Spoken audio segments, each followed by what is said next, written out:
Hey everyone, how you doing today? It's me, David, coming to you from the Beatles Corner. We are collecting the Beatles 101. My buddy Whiskey is down. Yes, Whiskey. Hold on. Oh, hold on there, Whiskey boy. Now, if you watch my Wit Bourbon review channel, you would have met Whiskey already, but here he is. Oh, I love him. What you up to, huh? Okay, I can't just carry you the whole time. I got other stuff to do. Anyway, so we're up to, in my series of these shootouts or battles or whatever you want to call it, of the Beatles albums, British albums versus other presses from around the world. We're up to Beatles For Sale. I'm doing this because some time ago, I got a Beatles collection BC13 box set from my wife. My wife gifted this to me. And these are 1978 pressings of the Beatles albums. And I want to compare them with other pressings from not just around the world, but from different periods of time. So we're doing Beatles For Sale. So this is the British 1978 pressing versus a 1984-ish EEC pressing.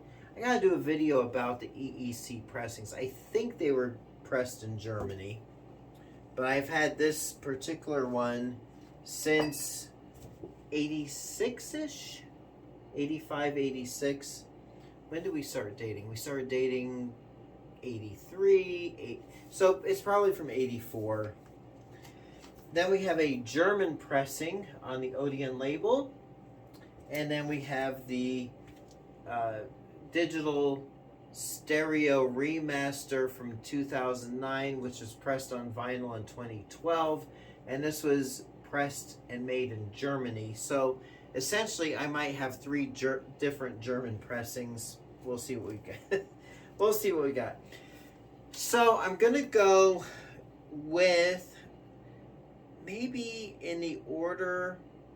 Well, let's just do it this way. So first, I listened to the 1978 British UK pressing out of my BC13 box set. It is a -3-2 pressing. So you got the matrix number on side 1 is -3, side 2 is -2. So what I noted on that pressing, and I'm noting this based on what I'm listening to. So I'm thinking, which version of this album am I going to go back to and listen to as my go-to pressing of this album? So I don't have any fancy waveform software that I plug into. It's just my ears and what I like. You know, other Beatles channels will overanalyze, and that's fine. I like that. And let you know what scientifically and computerally is the best version. And I do find value in that. You know what channel I'm talking about. And Andrew, keep doing what you're doing. I don't know if you ever watch my channel, but I do find value in what you do. But I'm gonna judge this based on what I listen to. So the anyway, 1978 pressing. Let's get down to brass tacks. So this was actually a little bit of a disappointment to me because I kind of hold the British pressings, especially when we're getting, like, we're still in the 70s and we're looking for kind of audiophile pressings. The first 3 albums, I think I judged the German press of Please Please Me a little bit more over the British version, but you know, I look to that as the gold standard. That should be what a purist Beatles album sounds like. And I did find that it was very warm, it was open, it was well balanced, but there was nothing spectacular. It was just, to me, an average pressed Beatles album. It was very clear. The guitars were very trebly.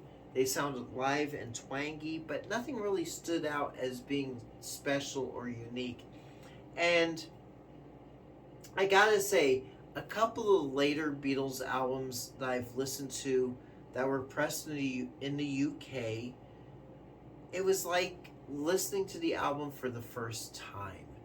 Notably, a couple of years ago, I got a British pressing of Sgt. Pepper. It was like I listened to Sgt. Pepper for the first time, but I didn't get that experience with Beatles For Sale. I probably will not get that experience until I revisit Sgt. Pepper. Nothing really stood out. Then, I should hold up the albums as I go along. So that was that one, the British 1978 pressing. I got my record cleaning rags there. Throw those away. Next was the EEC pressing. Like I said, I gotta do a video because I've been wondering what the EEC. It was Eastern European Commonwealth, I believe it was called. It's a 1Y1Y pressing. This was gifted to me by a girlfriend I had whose dad was from Belgium. So every summer vacation, she would go back to Belgium with her parents, and she gifted me some Beatles albums. So this was pressed in the EEC, and I will say this sounded almost as good as, or on par as, the British album. It sounded slightly compressed. So will this be my go-to version to listen to? It's nice to have, but probably not. I'll hold on to it for sentimental sake, just to have a diverse collection.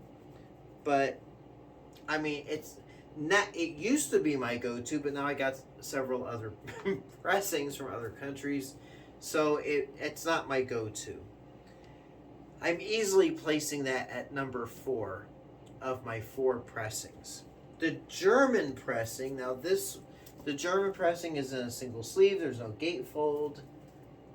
Different back cover. Obviously, the front cover is similar but different.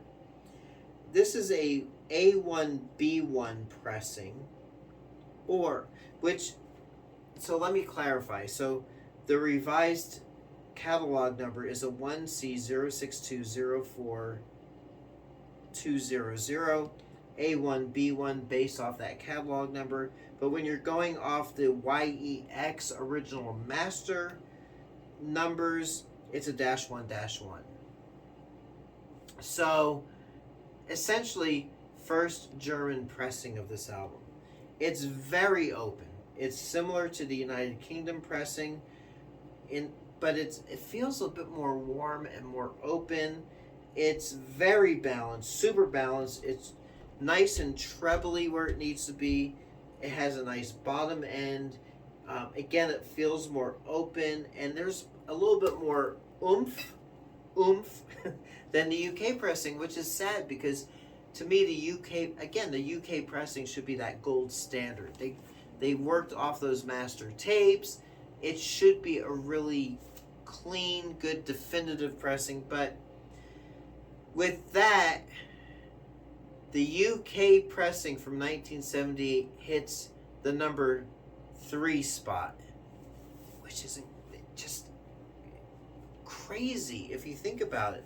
So now there's a tie for that first place, which is between the German pressing and the 2012 vinyl pressing. Believe it or not, to me, if I'm going to go pull out a copy of Beatles For Sale to really listen to and enjoy, it's going to be the 2012 vinyl digital remaster.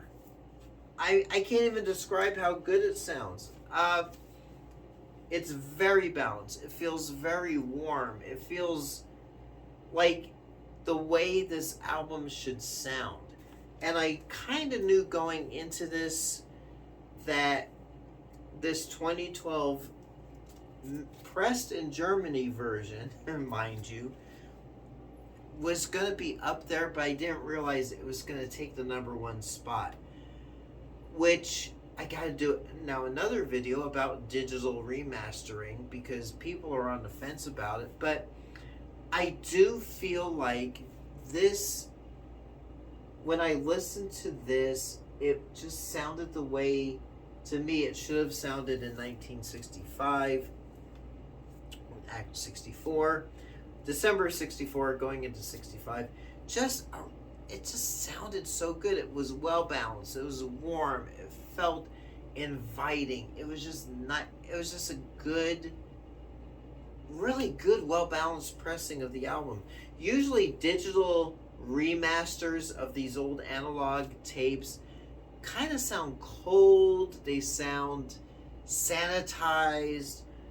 But to me, I should have a second copy, a sealed copy on hand as a backup, because this is actually my go-to version of this album. The German pressing came in a close second. But this is it for me. So the 2012 digital remaster on vinyl is my definitive version, my go-to of this album. So let me know in the comments if I got it wrong, if you have a different preference. What's your favorite version of this album? And like I said, let me know in the comments. I do try to go through them sooner or later. I'll go through all the comments as I see them. So, all right, and I guess the bottom line is it's how we enjoy the music. If you enjoy it on CD or a digital remaster or Atmos or as MP3s, it's up to you. It's the music that matters, and that we are exposed to this beautiful music of the Beatles. So until next time, it's me, David, coming to you from the Beatles Corner. We are collecting the Beatles 101. We'll catch you soon. Thank you so much for watching.